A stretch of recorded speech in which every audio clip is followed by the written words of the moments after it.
A report detailing oversight failures of a Toronto police registry for vulnerable persons is set to be discussed at a board meeting later this week.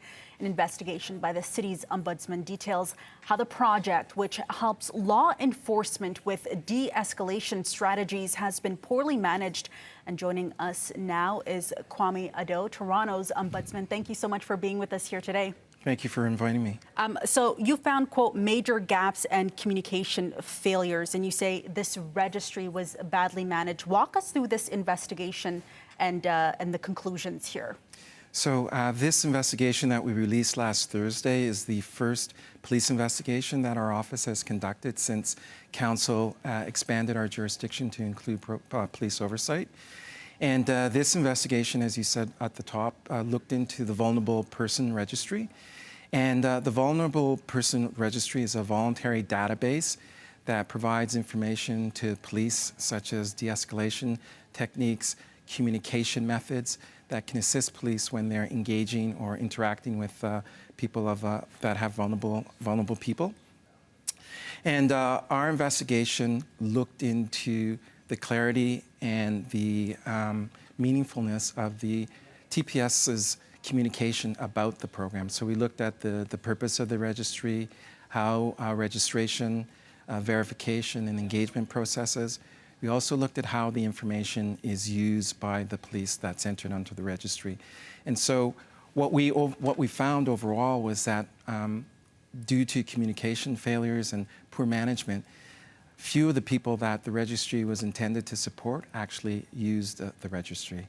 And just going off that point here, 4 years since the registry was established, and your investigation found that only 305 people were registered or had their information in the system. What does that say about how the registry has been run in the last few years? So one of the important findings of the report was that Toronto Police didn't do ongoing promotion of the registry. So after the launch of the registry back in 2019, the police didn't really do any ongoing promotion of the registry to increase public awareness of the registry. And so that probably had some part to play in the low numbers. If people don't know about the registry or about the resource, it's kind of hard for them to think about registering for it. And interact with it. Yeah. And so you also put forward 13 recommendations for Toronto Police here, including training staff here, and also publicize what you say is meaningful and detailed information about the goal and purpose of this registry. And it has to be pointed out that if it was not for your investigation here, there wouldn't have been this awareness about how this registry was being managed here. Are there questions and concerns having to do with police accountability and transparency? Well, one of the other things that we found is that there wasn't really a point of contact or a sort of a lead person that was being able to respond to questions that members of the public may have about the registry. We also found that the registration and verification process was not really properly explained to individuals. And so in order for the registry to really be effective as it could be, you want to make sure that all the information, the necessary information, so, you know, encouraging people to include, if they felt comfortable, information about the diagnosis, maybe the medication that they may be on, the best way to approach them in a crisis situation, so that they can have personalized de-escalation techniques that will not only help the police in doing their work, but ensure the safeguard of the individuals they encounter.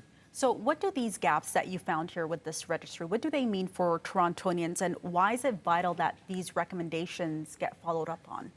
So the idea of a vulnerable person registry is absolutely a great idea. And this was something that was recommended by former Justice Frank Akabuchi in his report that looked into TPS's interaction with vulnerable people. So the idea behind the registry is a great idea. What happened in this case, I think that the execution wasn't as good as it could be. And so these recommendations that we're making are hope to strengthen the registry, as you said, make people aware of the registry, provide them with meaningful information so that they can make informed decisions about whether or not to use the registry. So I just want to also mention that Toronto Police did issue a response saying the force will work to implement all the Ombudsman's recommendations, and it's also planning on handing over management of the registry to a third party. As we mentioned off the top, that the Toronto Police Services Board is going to be discussing this report here. I'm wondering, as its recommendations are put forward here, what come next? Is there going to be continued tracking of how the VPR is managed? So the investigation and the report, that's only part of our job. The other part of our role is to ensure that the recommendations that we put forward are implemented. As you said, the Toronto Police Service have accepted our findings and agreed to implement our recommendations.